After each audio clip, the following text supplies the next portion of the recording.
Uy, ang bigat! Ay, hindi ko na kaya!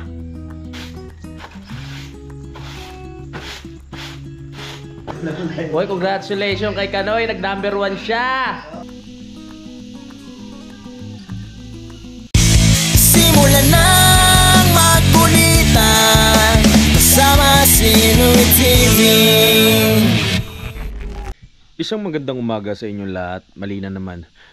Isang magandang hapon sa inyong lahat mga kapanalig. Ang oras natin ay 2:53 ng hapon. Ang araw natin ngayon ay Martes.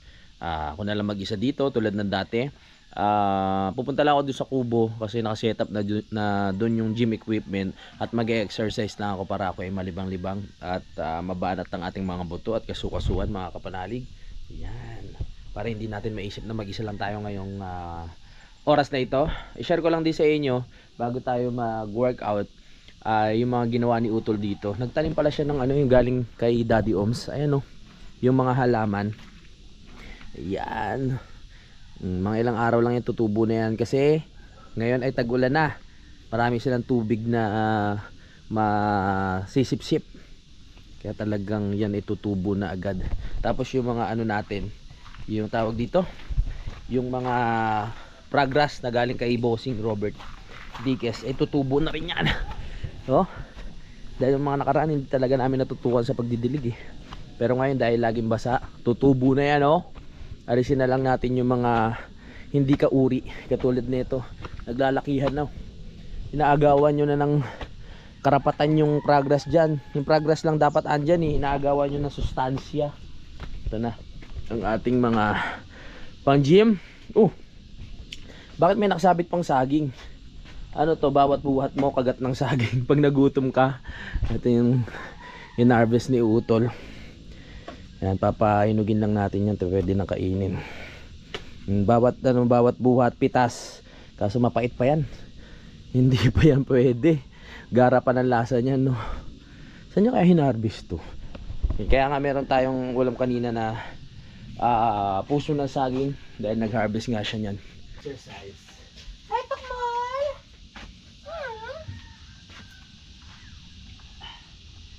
Bakit dito?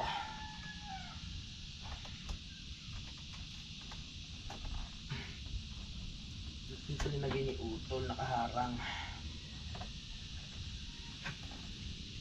Uy, sumabit sugat. Mamma Mia. Ngayon na lang ulit ako makapag-workout. Kabisado ko na isa kasi yung sarili ko mga kapanalig. Sa tagal ko ba namang nag-workout, no? Paano ako ningas kugon? Yung sa umpisa lang ako magaling. Pag meron ako nakitang improvement, tiyatamad na ako ipagpatuloy. Dapat nga di ba pag may nakikita kang improvement sa katawan sa pag-gym, dapat mas ganahan ka pa, no? Ako tinatamad ako. Titigil na naman ako na ilang buwan, yun, tapos pag nag-isipan, tsaka na naman mag-workout. Itong pag-workout natin ngayon ay alangan sa panahon at buwan. Dahil tapos ang summer. Yung iba, nagbabalik alindog pag summer, di ba? Dahil syempre, araw yan ng swimming, mga ganyan, outing, di ba? Ayan yung mga panahon o buwan na kailangan maganda katawan mo para pag nagubad ka sa beach, yung talagang confident ka pakita sa mga tao na ganda ng katawan na. Pero tayo ngayon, tag-ulan. Tag-ulan tayo mag-workout.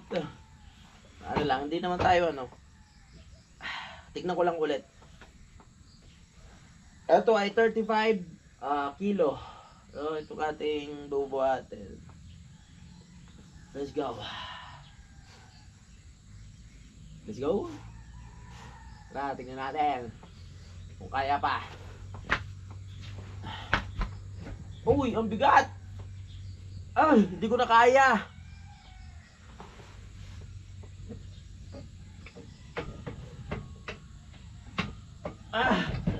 Mali.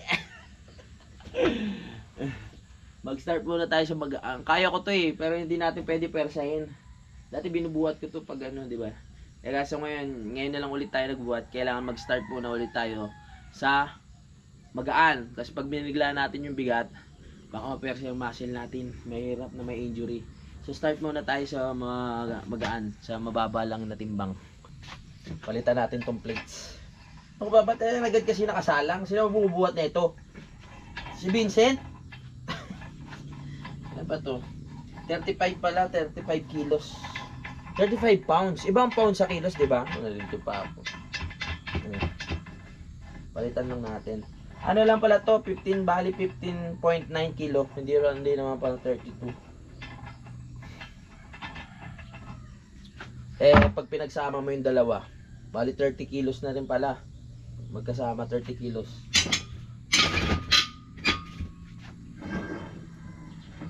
Yeah.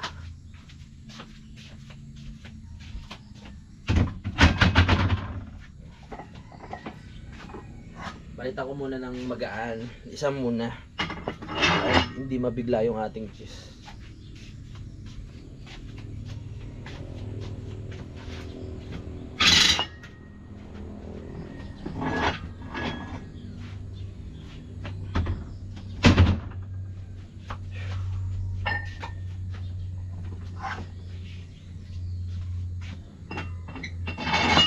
Pwede na. Start muna tayo sa ano, mababang timbang. Paganda tayo ng katawan. 2 days mawawala sila utol eh. Magugulat sila pagdating nila, bato-bato na naman yung katawan ko. 2 days, kala mo may improvement agad sa loob ng 2 days. Let's start, baby. Ano muna? Yan, magaang muna. 2 3 4 5 6 7 8 9 10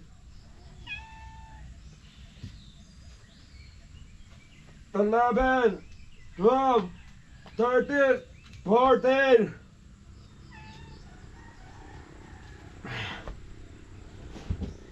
Alright. Yan. Naano na yung muscles. Na unti-unti na natin ulit. O pag itigil na naman. Magsa-sound sana ako para kako hindi ganun boring yung pagbubuhat natin o pag-exercise. Syempre pag tayo ay nag-workout, kailangan meron tayong music kahit paano para hindi tayo naboboring o mas lumalakas pa tayo. Nakakatulong kasi yung music pag pag nag-workout ka. No, pag ganitong tahimik, medyo mabilis ka mapagod. Problema, wala nga palang kuryente. So wala talagang choice. Kailangan natin mag-workout ng puro kuliglig ang naririnig natin, na puro yayay, ganyan. At nanonood ng mga aso kahit tulog. At ang pusa kahit hindi naman nakatingin, nanonood yan, nakikiramdam. Mag-shoulder muna ako. Sabayan natin ng shoulder ang ating workout. Yan, para mabanat ang buto-buto. Woo! Ayos. Let's get it.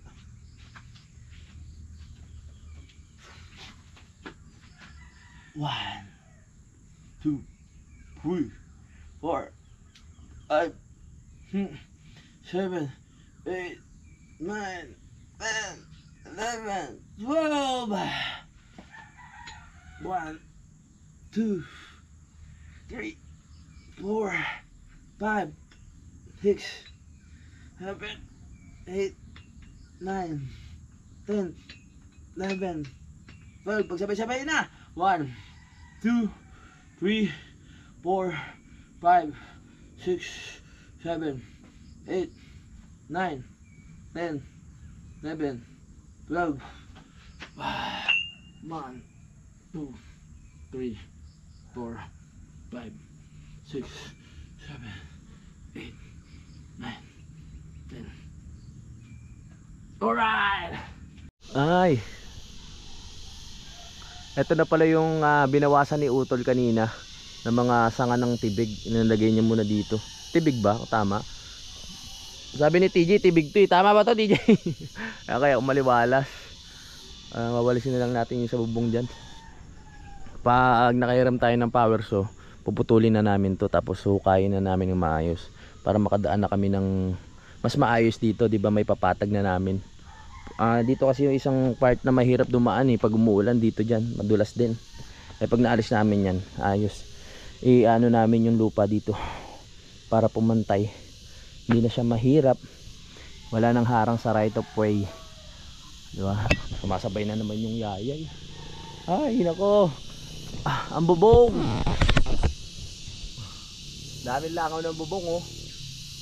Umabawasan na yan. Nagtag-ulan pa. Medyo pinagpawisan ako sa workout ko Habang nag-workout ako, naisip ko na ba't hindi ko nawalisin yung bubong, di ba? Kasi utol na nga yung nagputol nung mga tawag dito, mga sanga-sanga. So oras na para tayo naman yung maglinis. Pero hindi natin pwedeng tungtungan to, baka bumigay na. Pero try pa rin natin. Kaya ba? Yan dami para siyang tae ng kambing. Taing ng kambing o pasas. Kaso may kawayan, kailangan tanggalin ko muna tong kawayan na to para maalis natin yung malambot na, hindi na talaga siya pwede. Bibigay na to. Wala. Hindi na pwedeng tungtungan, negative na to. Yan, nakalitaw na. Pampalit na talaga. Yung nilagay kasi dito, hindi yung colored katulad nito. Tignan nyo yung colored. Hanggang ngayon buhay pa din. Nilagay nila dito yung yung plain lang. Kaya saglit lang nabulok na. Bagay, sabi ko noon pipinturahan ko to, kaso hindi na nabigyan pansin. Dami kasi natin inuuna. Para siyang pasas no. Pag tumuntong ako dun sa banda doon, wala na. Bigay na yan. Liparan kayo, okay? Liparan, tas lumipat dun sa labahay. Sa loob. Dun sa kabila, wala naman Pag nagpalit tayo ng yero, ipapalit ko yung katulad nitong pula, yung colored na. Ilang taon na rin naabot nito, mga 2 taon na rin siguro. Pwede ba bang tapakan? Baka bumigay na Baka bumigay na to. Kaya pa? Subok lang. Pag lumusot ako, adi tawa na lang kayo ha.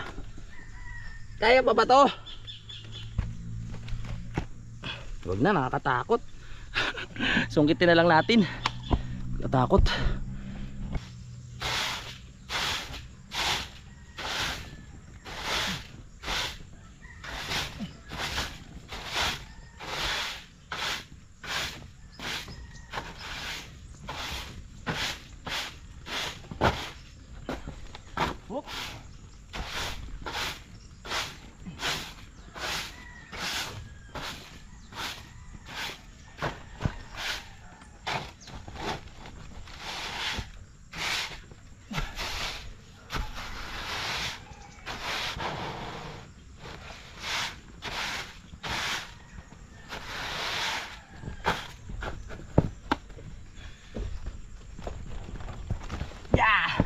Kaya pa, ingat lang. Para magtuloy yung pawis natin, tinuloy ko na dito yung exercise.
Yan o.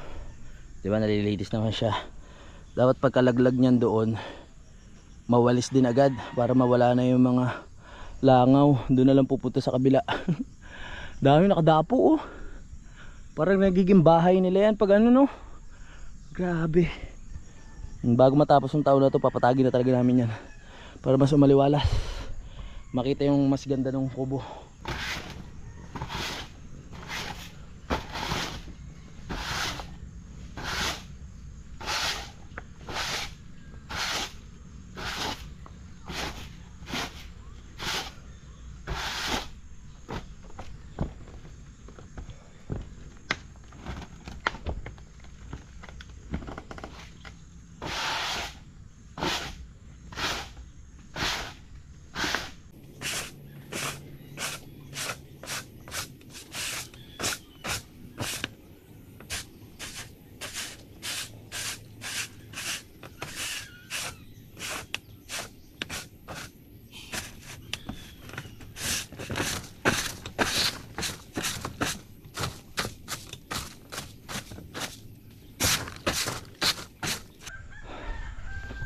Bali itong bubong, pangpalit na talaga to. Hindi na siya ubra kahit pinturahan, no? Pero itong side na to hindi pa naman masyadong butas.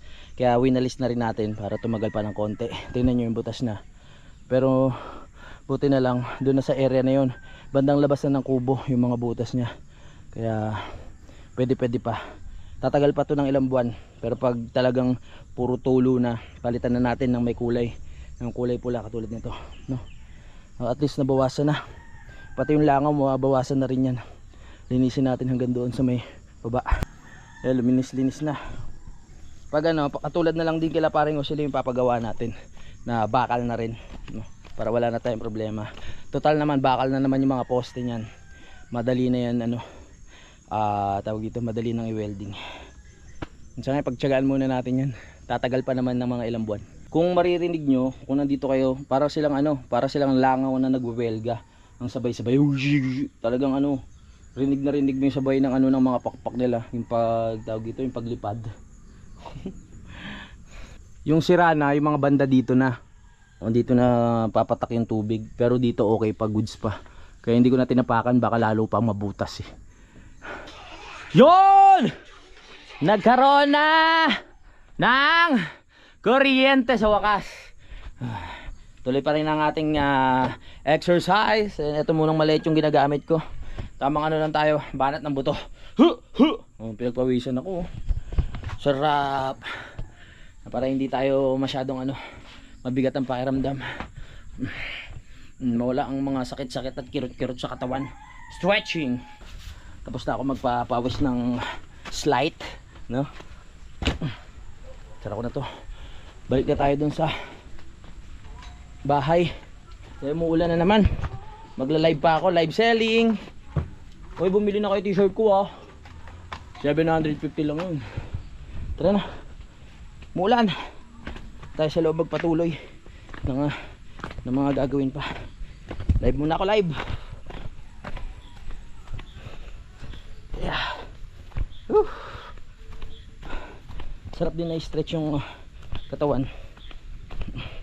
Na ano mga ugat-ugat. Macho! Wow! Okay, sa mga kapanalig, nagla-live lang ako ha. Habang nagla-live ako, nagba-vlog din ako. Syempre para doble, di ba? Ganyan talaga ang maparaan. Watching in Riyadh. Oy! Flavio! Bagatsay official. Oh. Baka naman, nasa ano ka pala? Bumili ka na ng t-shirt ko. Maricel Hussein. Oy, hello! Ma'am, bumili ka na ng t-shirt ko. Eto, naalala ko to, idol ako nito. Ewan ko kung bibili to ng t-shirt ko. Oh, tapos gagawin pa natin siyang moderator, oh. Kasi ano, naaalala ko yung pangalan nito, talaga solid sa atin yan eh. Nasa ibang bansa yan, si Ma'am, si Ma'am Hussein, ayan no, Maricel Hussein, bibili yan ng t-shirt natin, tingnan mo magko-comment yan, magkano? Oh, magko-comment yan, sabi magkano yung t-shirt mo, idol, tingnan mo magko-comment yan. Bester Manipon, watching here, Jane Ausa, Manipon and husband. Jane Ausa. Oh, kate ni ano? Ni Ayeni Kabagang, Jane Ausa. O, shoutout sa inyo. from Kuwait. Oh, ma'am, bumili ka na, Maricel. Anong oras ka mo eh? Kanina, mga alas 11. Oh, nandito na si Kanoy. Magpahinga muna kayo. Uy, may kasama na tayo ah. Nagmotor? Ha? Hiniram yung motor ko. Oo. Ako na mag-ugas siyempre. Mag-prepare na lang tayo ng pang-ulam kasi ano eh. Ito, ang dami kong pang-ulam dito. Yan oh, meron tayo yun. Sa bagay. Pero ito masarap oh. Siomai. Oh, Friday. Ano, tuloy ba tayo? Sige. Sa Friday, tuloy tayo sa ating adventure. Kaya, natin yung panahon. oo, kasi baka mamaya maulan din, no? Maulan din ba doon? Dito maulan, tapos doon maulan. Ikaw andun eh, tawag ito, halos hapon-hapon na ulan eh. Oo nga. Eh kaya kanina nga eh, pati tigil lang ng tila ng ulan eh. Bago kami malis. Oo. Kaya, paspas na ulan kami. Sige, akala ko di kayo babalik eh. Alright, so may kasama na tayo. Ay, maraming salamat sa lahat ng sumuporta sa aking live. Sa lahat ng nanood, sa lahat ng nakitawa, sa lahat ng naipagkulitan. Alam ko namang sanay na kayo sa akin sa live. Yung mga biro-biro kong mga pagalit-galit, pasigaw-sigaw ko kunyari. Thank you talaga sa inyo. At ituloy na lang natin ang vlog. Balita umpisa na ba? Oo. Kakarating lang ni Kanoy. Nagluluto pa lang ng pulutan. Nagbabalik na agad eh. Anong pulutan niya? Diba? Hindi siya iinom kasi ano daw, may acid. Oo. Tintit ka lang dyan. Ha? Ano ba? Oo, nandito na. Oy! Alam na! Si ano, Yamusang. Alam na! Alright. Si Kanoy pala nagluto nung ano, nung puso na kinain natin kanina. Nanonood muna kami ng Netflix. Mamaya pa naman kami magla-live eh. Pero yung remote, nasaan? Hapon na, pakainin muna natin yung mga azu. Mga azu. Pakainin ng mga azu. Let's go. Ba? Ubus agad ah. Nalingat lang ako saglit ah. Last yung kumain ah. Ubus na? Ano ba? Malamig na ngayon mga kapanalig, no? Nandun ako kanina sa pintuan, ang lamig ng simoy ng hangin. Kailangan na talagang laban ng mga jacket o ilabas ang mga naitatagong jacket. Taglamig na, tagulan na. Parang Bernas na agad. Woo! Nandiyan na naman yung lalaking pusa, oh. Pare sila ng kulay nung ano eh, madilim na kasi ayan, oh. Oh, pares sila ng kulay, oh. Wala na, lumayo na. Magpapabuntis ka na naman dyan. Wala na. Yan na, pusa. Hindi, si Pongkan yan eh. Kakulay niya. Uy, congratulations kay Kanoy. Nag number 1 siya. Oo. At least naranasan mag number 1. Balik ulit. Mamaya magla-live tayo. Galingan ulit natin. Congrats kay Kanoy.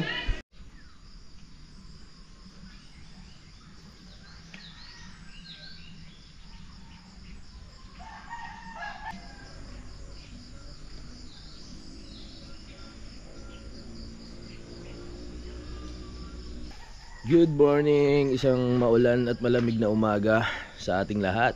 Dito pa rin tayo sa Kampanalig. Grabe, walang tigil ang ulan, no? Ulan, ambon. Ayan, grabe lamig. So kami pa rin ni Kanoy dito tsaka ni Axel. Good morning sa ating lahat. At wow! Good morning po. Good morning! Sisipilyo na siya, ano, para fresh ang hininga. Yes. Alright. Nagkagabi yung salaan doon. Ayan o. Ah? Pinagkais ko rin. Pabalik naman na. Natanggal? Sa taas? Ayos na, pinalik na. Oo. Yan, buksan mo natin yung ilaw. Buksan natin ang ating right. Morning. Buksan mo natin ang mga bintana para sumingaw ang mga masasamang espiritu dito sa loob ng bahay. Grabe, ang daming ano, ang daming gamo-gamo kagabi. Yung mga pakpak nagkalat dito sa lapag. Ayan o, mga gamo-gamo. Yung mga pakpak ko, nag-iipon sila. makakapasok pa talaga dito dahil wala pa tayong mga ano, may mga butas pa sa ibang area. Ganun talaga. So walis-walis muna ako mga kapanalig. Ituloy natin ang vlog ngayong araw na ito. Right, maraming salamat po sa suporta sa Team Kapanalig.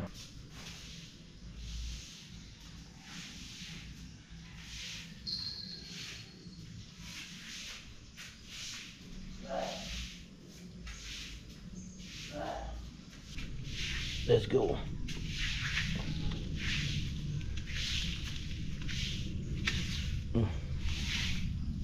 Ay, daming pakpak. Kakainin ko yung mga yan eh. Dami oh. Naglipa na mga pakpak. Liligpit ko muna yung mga ano ng swimming pool kasi nandun sa gilid eh. Lalagay muna natin sa box para lumuwag din sa area na yun. Tag-ulan na naman, hindi na natin masyadong magagamit yung swimming pool sa summer na ulit, no? So ilang buwan pa.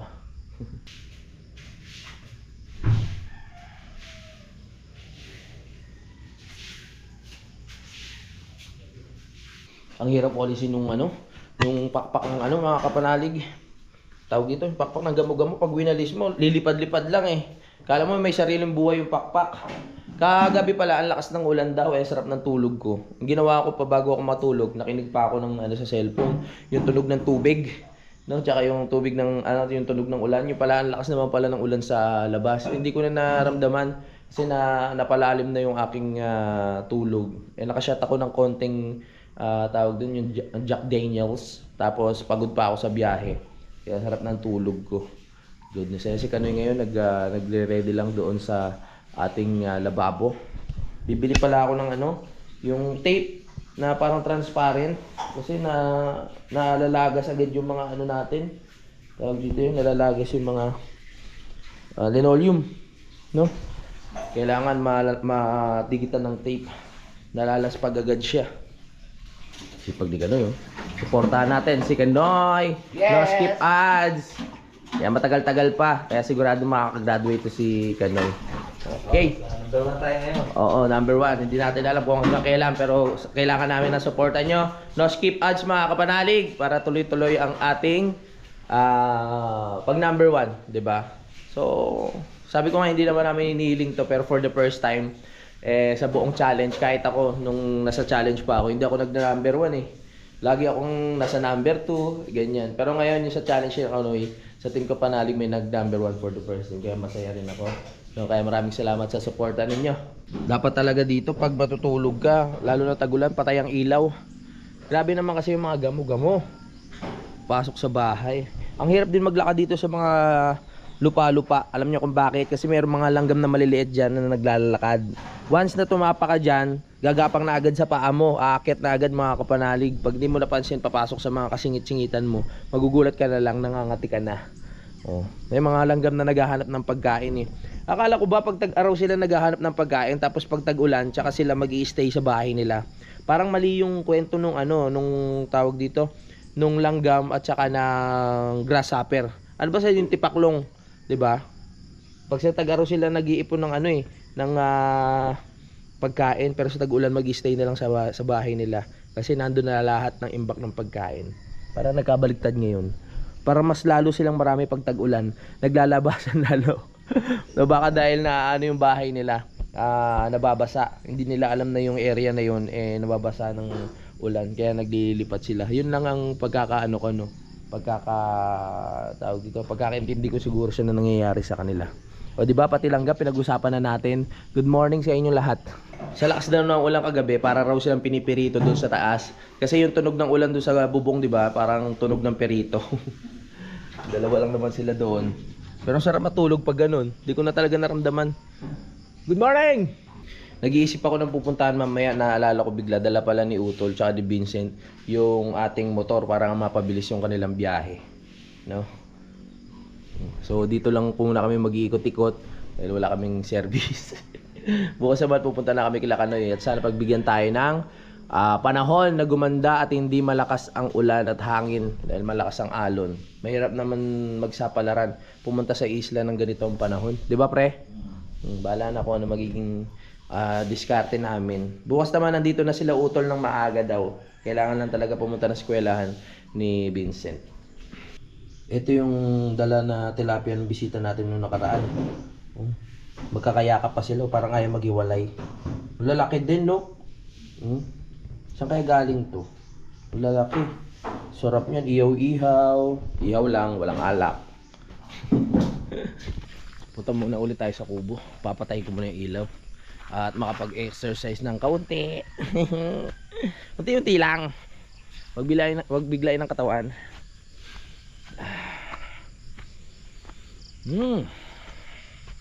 Lamig. Kahit sumingot ka ng ng hangin, ramdam mo yung lamig sa ilong mo eh. Kahit maliit yung ilong ko, ramdam na ramdam ko eh.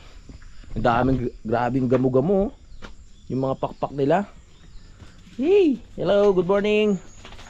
Huwag nyo ngat-ngatin tong ha. Baka mamaya makita ko.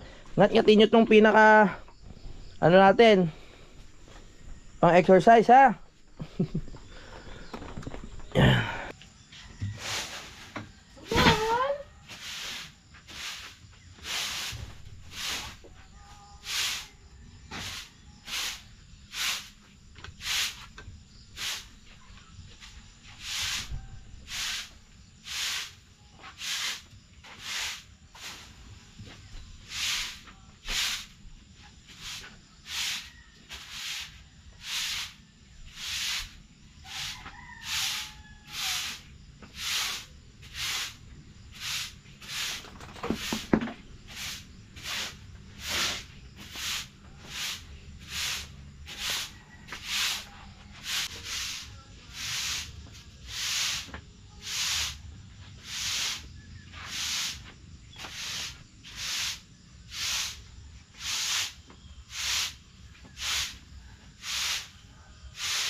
Si pare Kanoy, mag-ready na ng aming pagkain.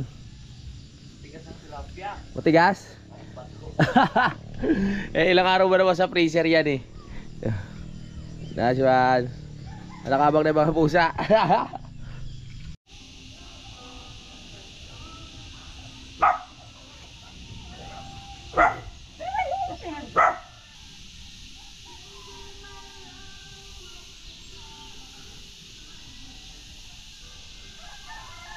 Mukhang maghapon na ganito yung panahon natin Talagang makulimlim at umaambon-ambon.